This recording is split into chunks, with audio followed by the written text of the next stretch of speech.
A esta hora saludamos a Javier Torres, ministro de Vivienda, que nos acompaña en los estudios en Quito. Muy buenos días, ministro. Gracias por acompañarnos. Luis, muy buenos días. Un gusto volverte a ver.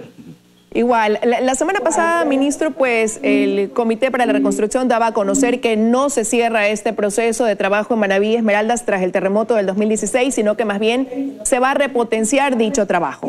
Dentro de esto, cuando se hizo el análisis de viviendas damnificadas, se establecieron más de 35.000. Me gustaría saber de dicha cantidad de viviendas, ¿cuántas han sido ya entregadas o qué porcentajes al menos ha sido cubierto? Bueno, dentro de la meta que se tenía era de 45.455 viviendas que se tenía que trabajar en la reconstrucción. Esa meta ya la hemos superado principalmente desde la reconstrucción que se ha venido haciendo tanto en Esmeraldas como en Manabí. Además de que tenemos el aporte importante del proyecto Casa para Todos, que cerca de 7.000 viviendas también se han construido durante este año.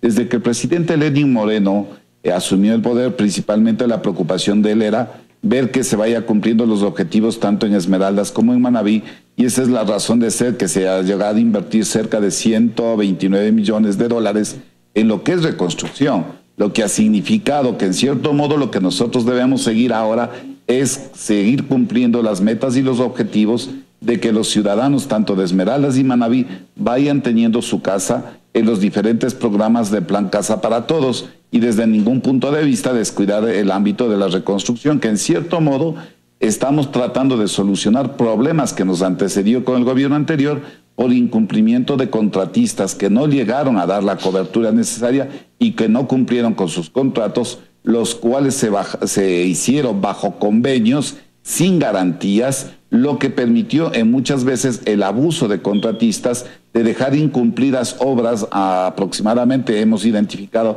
cerca de 500 obras que no se han concluido, que no se han hecho reconstrucción y que han afectado muchísimo a mucha población en diferentes áreas rurales principalmente y en las ciudades de Portoviejo como en Esmeraldas, en las cuales estamos haciendo un seguimiento minucioso para identificar justamente y poder seguir impulsando el cumplimiento y demandar a estos incumplidos contratistas para que puedan cumplir con la facultad de coactiva que ahora tiene el Midubi. Ahora, precisamente la semana pasada estuvo nuestra compañera Dayana Monroy por Manabí y solamente en esa provincia se estableció que hay 300 familias que figuran como que su casa ya fue entregada cuando realmente siguen viviendo en una estructura que tiene un cartel que dice inseguro.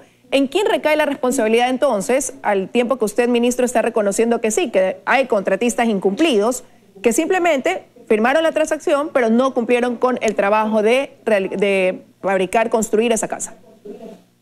Lamentablemente, cuando se hace los contratos, se hace un contrato desde el contratista, contacta al beneficiario.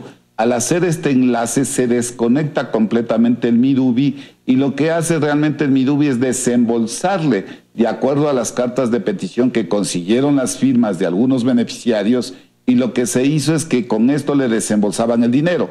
Pero ¿dónde estaba garantizado el dinero de esos beneficiarios? Pues no había garantías, no se presentaron garantías en muchos casos, eran convenios que se dieron al apuro, lo que lógicamente en este caso le hicieron lo que les dio la gana. A muchos de ellos no cumplieron completamente sus contratos, todavía tienen por completar contratos y acabar viviendas, tanto en vivienda completamente reconstruida como también en la entrega de viviendas. Eso es lo que nosotros estamos trabajando ahora. Ya tenemos la competencia de coactiva y nosotros vamos a ir legalmente ya a accionar estas medidas, permitiendo que así no se perjudique al beneficiario. El problema en muchos casos, como el de Manabí y Esmeraldas, es que el rato que ya recibieron un beneficio y se registra ese beneficio, ese desembolso de dinero, nosotros no podemos volverle a dar a ese beneficiario el apoyo de nuevamente un incentivo o un subsidio. Entonces lo que estamos es ahora justamente logrando que nosotros, al lograr hacer la coactiva con estos constructores, recuperar ese dinero para poder cumplir, además con una vivienda mucho más digna que la que se entregó en el tiempo del terremoto. Pero ir a un proceso de coactiva puede tomar mucho tiempo y mientras tanto esas personas seguirán viviendo en esas casas que, como digo, tienen un letrero que dice inseguro y que por ende habla de que están corriendo un riesgo al permanecer dentro de ellas. Por supuesto, Liz, nosotros lo que la coactiva nos permite es ser mucho más ágil el proceso, más bien es una acción legal mucho más rápida, porque nosotros podemos hasta incautar los bienes de los diferentes constructores en los cuales no han cumplido. Esa es la acción legal más inmediata que se puede hacer. Lamentablemente esto afectó a muchas personas, nuestra preocupación. Ayer estaba con doña Rosa, que ustedes habían hecho la entrevista justamente en la ciudad de Portoviejo, y estuvimos conversando cómo se hizo sistemáticamente este proceso, cómo ella seguía insistiendo, cómo el mismo contratista le fue a visitar en su terreno y decirle que ya le iba a construir. Nosotros estamos atrás de todas las acciones legales. Ahora sí, que tenemos esta capacidad que se la descuidó durante administraciones anteriores y que no se hizo. Pues el presidente Lenín Moreno muy claro ha sido en que la corrupción, en el robo, en todas esas condiciones de vida que se juega con la dignidad de los ecuatorianos, tenemos que llegar hasta las últimas consecuencias y de manera efectiva y rápida. Así que el Midubi está actuando de esa manera y lógicamente también interviniendo en las viviendas, tanto en Esmeraldas de Manabí, con los diferentes programas. Cerca de 7,000 viviendas hemos construido entre Manabí y Esmeraldas, y continuamos construyendo. El día de mañana lanzaremos ya nuestro plan más de 600 viviendas en la provincia de Esmeraldas, que es importante, que también hay que impulsar mucho más el desarrollo también a esa provincia y no descuidar ninguna de las dos. Ahora, en ese tema de la reconstrucción, evidentemente ha habido corrupción, 75 informes de Contraloría, 1 con indicios de responsabilidad penal, hablan de eso. Y ahí yo quería preguntarle, si bien es cierto, esto se da a través de una emergencia, una urgencia por solventar esas viviendas, ¿no tenía el Midubi igual que fiscalizar ese trabajo? Porque hubo un desembolso de dinero. No se pidieron garantías, como usted lo ha dicho, pero ¿no le correspondía así verificar la ejecución de esa obra y que ese dinero se haya utilizado para el fin previsto? Exactamente. Nosotros tenemos 14 exámenes de Contraloría General del Estado en el Midubi, en Esmeraldas, en Manabí y en las oficinas centrales. Lo que ha significado que a petición de cuando asumimos el ministerio, lo primero que se hizo es que se haga una auditoría a todos los contratos, a todos los proyectos de emergencia. Y la última auditoría que se está haciendo por parte de la Contraloría principalmente es las declaratorias de emergencia.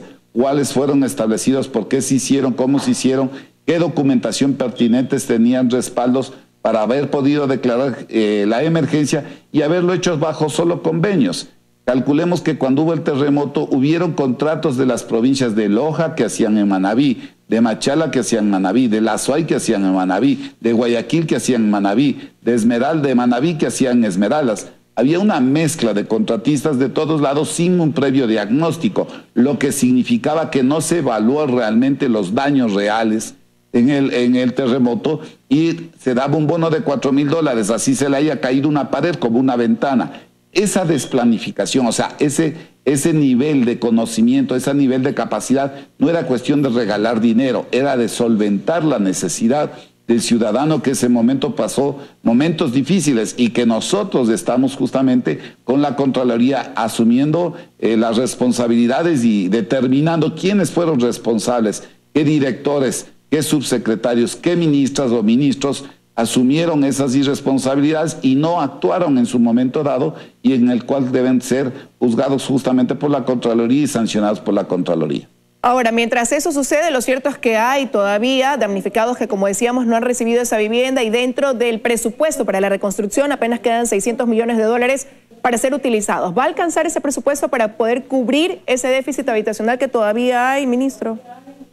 Nosotros estamos trabajando. El Midubi ha sido uno de los ministerios que recibimos cerca de 531 millones en el año 2019, y a su vez tenemos también dentro de este proceso 60 millones para reconstrucción, lo que significa que estamos trabajando, diagnosticando principalmente en terreno propio, porque las urbanizaciones, cuando muchas de las personas vivían arrendando, ya se quedaron sin donde arrendar porque se cayeron las casas donde arrendaban. Pero ya hemos pasado en algunos proyectos en Manabí. Estamos inaugurando próximamente Jaramijó, estamos en San Alejo, estamos en Bahía de Caracas, donde nosotros hemos dado justamente a esas personas viviendas con el plan Casa para Todos, pero viviendas a partir de 50 metros, 54 metros, con acabados completos. No es que no le entregamos sin cerámica, sin puertas en los cuartos. Lo que ha permitido justamente es trabajar en comunidad, también con la Secretaría Plan Toda Una Vida, con la señora Rocío González de Moreno, y lo que ha dispuesto el presidente, que sean viviendas dignas. O sea, y no es que porque el terremoto, mientras más casas haga de 36 metros, donde no tengan acabados, no hay una vida digna para una persona después de que ha pasado un terremoto.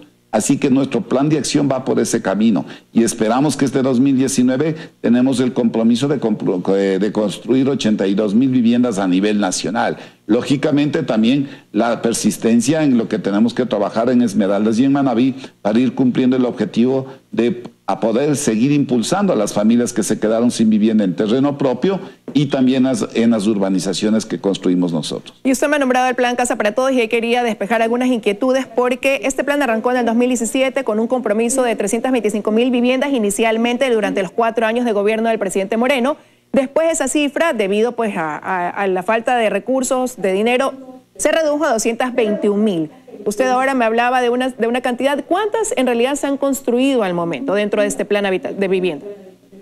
El último dato de nosotros es 29,779 que se construyeron, porque recuerde que a la vez nosotros seguimos insistiendo en la reconstrucción. Solo en reconstrucción el gobierno del presidente Lenín Moreno invirtió 128 millones de dólares y entre Casa para Todos y Ecuador Estratégico, EP, las dos empresas públicas, se construyeron cerca de 7,000 viviendas, que es una inversión de 163 millones.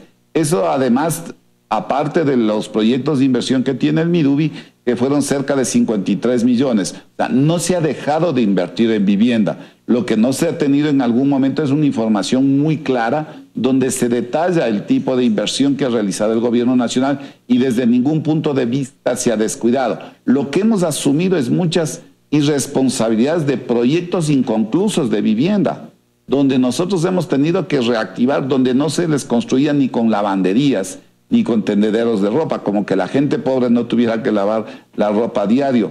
Esos son los problemas que hemos enfrentado, donde el hábitat de las personas no tenían puertas en sus cuartos, donde no se les entregaba con cerámicas. Así lo hemos asumido Duana 1, Duana 2, Picoasabe, Juco, San Cayetano. Entonces, nosotros lo que hemos es solventar esos problemas y esos conflictos haciendo inversión, que hubiéramos invertido para nuevas viviendas, pero nos ha tocado asumir esa responsabilidad y ha sido un reto importante, pero que lo vamos a cumplir. Ministro, ya debo concluir, pero rápidamente. Faltan 2 años, 2 meses para que concluya este gobierno y aproximadamente 190,000 viviendas para ser entregadas dentro de la cifra que se han asumido como compromiso.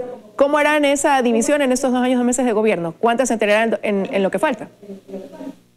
Nosotros tenemos programado el 2019 81,000 el 2020 y cerca de 42,000 viviendas, lo que complementaríamos 221,000 viviendas que tenemos programado. El presidente ha indicado, mejorando la economía podríamos llegar a más, sí, tal vez, pero lo importante aquí es que nosotros tendremos ya los procesos en 4 modalidades de trabajo que vamos a hacer: arriendo por tu casa, el hipotecario y también la subvencionada 100% para extrema pobreza y también los incentivos para la reconstrucción, que es importantísimo. Así que esperamos ya en el mes de febrero lanzar. El día miércoles tenemos el comité consultivo con constructores de la ciudad de Guayaquil, la academia, para poder trabajar y promover con las inmobiliarias y los constructores del programa que generará una economía, que va a generar esa economía tanto en la banca, en las cooperativas, como también en las inmobiliarias, como también en los constructores, y crear las fuentes de trabajo necesarias también. Quiero agradecerle su presencia esta mañana aquí en los desayunos de 24 horas, señor ministro. Muchísimas gracias, Lida, a usted más bien por recibir. Gracias a